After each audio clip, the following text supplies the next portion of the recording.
मन्त्री परिषद बैठकबाट बाहिरिँदै हुनुहुन्छ कालो चाहिँ के भन्दै होइन विशेष मन्त्री परिषद बैठकबाट बाहिरिँदै हुनुहुन्छ भने मैले सर आजको सन्दर्भमा अलिकति बोल्न मिल्छ जुन प्रकारले माइतीघरबाट हेर्नुहोस् त विभिन्न प्रश्नहरू उठिरहेछन् कि आफैले बनाएको सरकार आफ्नै सरकारले पक्राउ गर्न थाल्यो भनेर गुनासो गर्नु भएको छ। कति क्लासमा पढ्ने 5 मा अनि के हो यो सेन्ट म्यारिज सेकेन्डरी स्कुल ल राम्रोसँग पढ्नुपर्छ हस् ल हस् आफैले बनाएको सरकार आफैले पक्राउ गर्न थाल्यो भनेर यति गुनासो आइरहेछन् आज पक्राउ पर्नु भएको छ के हो खास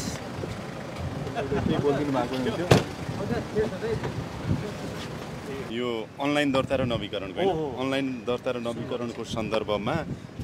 त्यो राजपत्रमा प्रकाशित हुनुपर्ने रहेछ के राजपत्रमा प्रकाशित भएर फेरि त्यो नियमावली के संशोधन गरेर क्याबिनेटमा आउनुपर्ने रहेछ त्यसैले अर्को 1-2 दिन लाग्ने भयो राजपत्रमा आज सम्भवतः प्रकाशित भइसकेको छ अनि त्यो भइसके पछाडि फेरि अब आउँदो क्याबिनेटमा फेरि पेश गरेपछि चाहिँ अब धेरै दिन लाग्दैन अब चाहिँ कामै अगाडि बढेको छ यो प्रक्रिया अलिकति पुरा गर्नुपर्ने भएर मात्रै हो त्यो भएपछि भइहाल्छ हस् हस् धन्यवाद आजको मैले भनिसकेँ है यहाँहरू सबैलाई धन्यवाद पनि प्रधानमन्त्री कार्यालयबाट यो विशेष मन्त्री परिषदको बैठकबाट बाहिरिँदै हुनुहुन्छ यो दृश्य यति बेला तपाईँलाई हामीले मन्त्री परिषद बैठकबाट बाहिरिँदै हुनुहुन्छ कालो चाहिँ के भन्दै होइन विशेष मन्त्री परिषद बैठकबाट बाहिरिँदै हुनुहुन्छ भने मैले सर आजको सन्दर्भमा अलिकति बोल्न मिल्छ जुन प्रकारले माइतीघरबाट हेर्नुहोस् त विभिन्न प्रश्नहरू उठिरहेछन् कि आफैले बनाएको सरकार आफ्नै सरकारले पक्राउ गर्न थाल्यो भनेर गुनासो गर्नु भएको छ। कति क्लासमा पढ्ने 5 मा अनि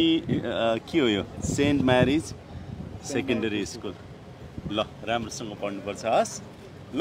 हस् आफैले बनाएको सरकार आफैले पक्राउ गर्न थाल्यो भनेर यति गुनासो आइरहेछन् आज पक्राउ पर्नु भएको छ के हो खास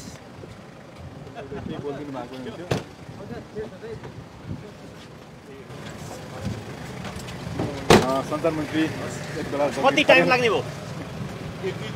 बढीमा 5-7 दिन छिर्नै गाह्रो हो त्यहाँभन्दा बढी लाग्दैन अगाडि बढिसक्यो यार किन सोध्न आएको मैले के भनेको थिएँ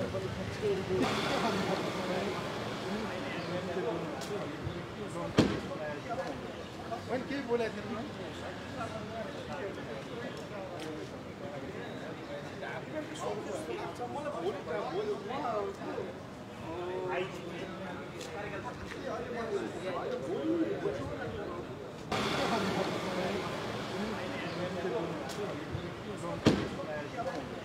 मैले के बोलेको थिएँ